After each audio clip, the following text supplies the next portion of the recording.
Testing. 1, 2, 3. So we are here today with, how do you pronounce this, Senex Arms? Senex Arms, yes. Okay. And so, established 2020, what was the process of building a company, in the middle of the pandemic like? So, to be honest, I actually started this in 2015. Okay. That's when all the design work started. Just kind of started off a concept. There's a bullpup that came on the market, and I thought, man, this thing could be sweet, 6.5 Grindle. That wasn't an option, so I thought, well, just build my own. Okay. So, from my military background, it incorporated a lot of different features into this that kind of capitalized on it. Mission sets would change a lot from VBSS to raids, CQB, urban patrolling, woodland patrolling stuff. So, I wanted a firearm that was as versatile as my mission sets were. Okay. So, I started kind of working on that, and well, this is what we arrived at. So, this is the modular bullpup 15 annotating that it's compatible with some AR-15 components, such as your barrel, bolt, gas system, modified trigger system.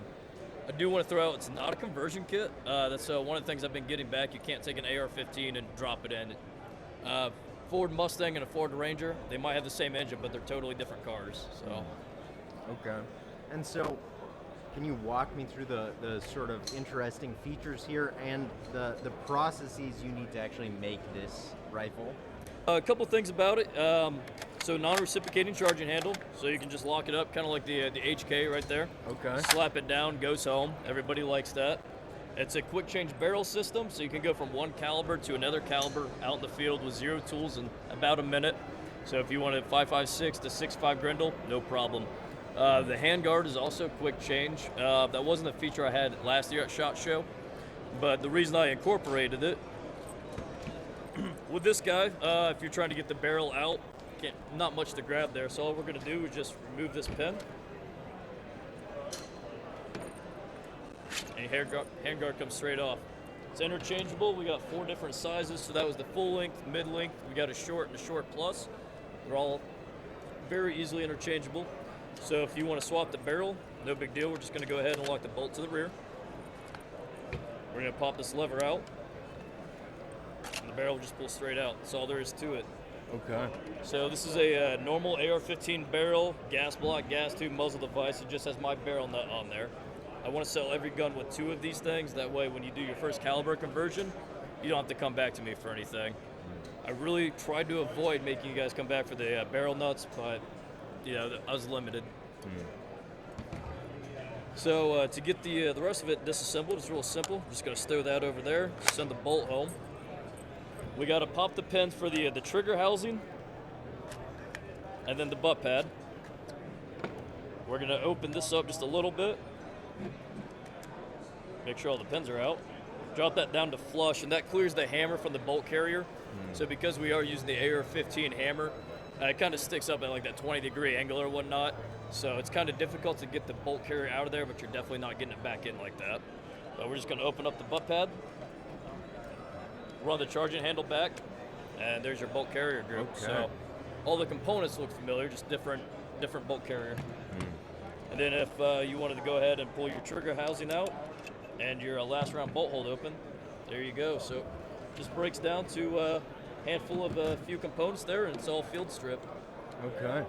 So one question I have is, I believe Justin said that you had done some 3D printing work in a past life. Is that true? Oh yeah, most of this was a lot of the concept was R&D'd on it. Ballsbot TAS 5 when they first came out, man. Okay. So I've been 3D printing for a hot minute. I don't really associate my business with that for good reason. Fair enough. But yes, very very experienced in the 3D printing world. Okay. I've been doing a lot of fun, interesting stuff with it for a hot minute. Okay. So I love you guys. All the 3D printing stuff, it's fantastic. You guys keep it up. You guys are doing fantastic work. And I hope there's some elements from this perhaps that maybe can roll into the 3D printing community. Hell yeah. So, well, it's been a pleasure talking with you. This is all very cool stuff. I always like seeing the hot swappable barrels, man. Yeah, Super it's hype. fantastic, man. I like you guys. I want you to have a lot of caliber options, a lot of firearms on the market, especially the bullpup segment.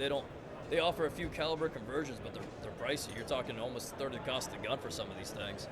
So and you only get, there's a couple caliber options of that barrel length option, and that's it. So here you're not limited to whatever I offer. Yeah. Gives you guys more options. Saves me a lot of time trying to draw up new stuff too, because I'm kind of lazy. So it works out. Very cool, man. So, well, it's been a pleasure. hey, thank you. Yeah, good talking with you. Hey, likewise, brother. Thank you. So Justin from Out of Battery Live. So we're just here talking to some guys from Matador Arms. If you guys want to go ahead and talk to us and tell us what Matador Arms is about, like what you guys do and how you guys fit in the community. So Matador Arms, we manufacture this, we started with the Monco 9, and this is our kind of second iteration, the Mat 9. The charging handle, it's a blowback system, so there's no buffer tube required. It's a non-reciprocating charging handle. It's reversible if you're lefty. It has a square bolt, so it'll work with Colt stick mags, MP5 mags, Glock, CZ Scorpion. Any AR9 lower will essentially work with this. And that's just because the bolt is a little bit bigger than a typical AR9 bolt, and therefore it just allows for that room.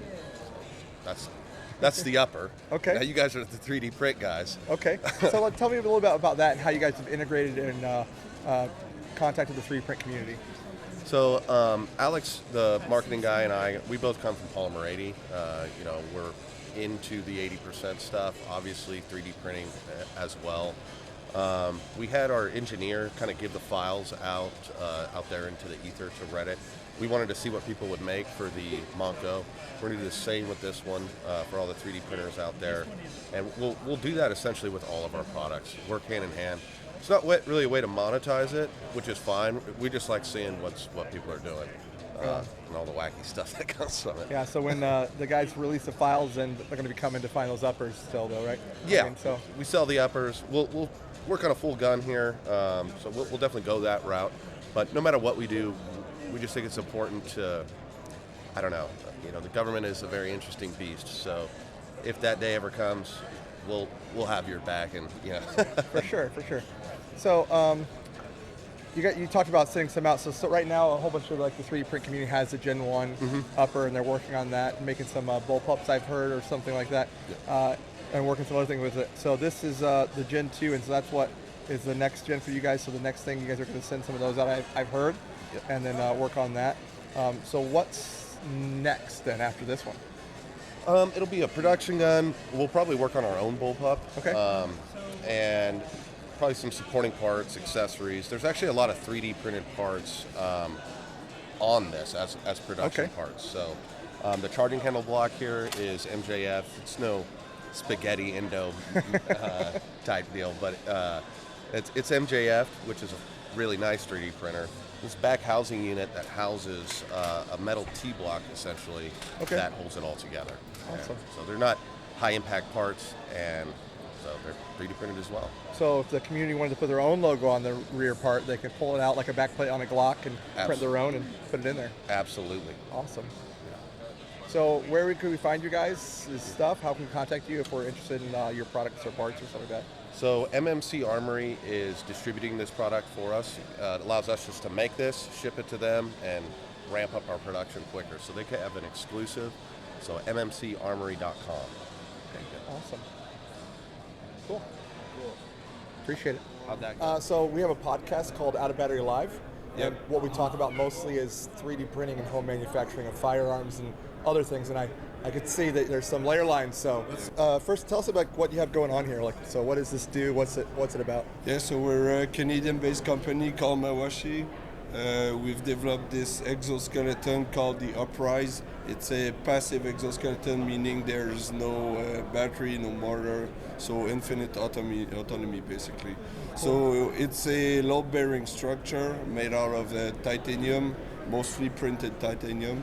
The structure will run from the shoulder, so it will offload any kind of load you would put on your shoulder, rucksack, rigs, plate carriers, and it will redirect the load, distribute it through the spine, down in the waist section, legs, all the way within the boot underneath my heel, and the load will be transferred directly to the ground. So standing still like this, 100% of the load will be distributed. When walking, I will lose some of that load transfer because it's not actuated, but I'll gain it on the other leg and so on. I'll have a benefit in the long term. this platform was developed to prevent musculoskeletal injuries over time. So basically, we tell the wearer not to change any of their habits, not try to put more weight. It's there to protect themselves over time. So that's the intent. And Mawashi wants to protect people inside of the suit. That's, super cool. That's So, our mandate. so when developing, do you so you print on titanium for the final product, correct? When developing, are you using a polymer or something like a? Yes, we're doing all our prototype first with FDM, so plastic, before going to centering. Oh, yeah, that's awesome. So like most of the guys that we work with are all doing like polymer FDM printing ourselves, like at home. Yeah, we do, and we still have, because this is a prototype. Yeah. We cannot go invest in tooling right away. So even with this product, we have parts made out of FDM, so Awesome. polymers. Yeah. And it works well. Yeah, it's we super have cool. Reinforced polymers with short carbon fibers, things like this, make it stronger. But Awesome. Well, hey, appreciate you talking to us. right, I If you guys want to appreciate check out our podcast, Yeah, I will. there's a link tree there at the QR code. This takes you right to our website. Okay. Awesome. Perfect. Thank you. Thanks. Hell yeah, dude.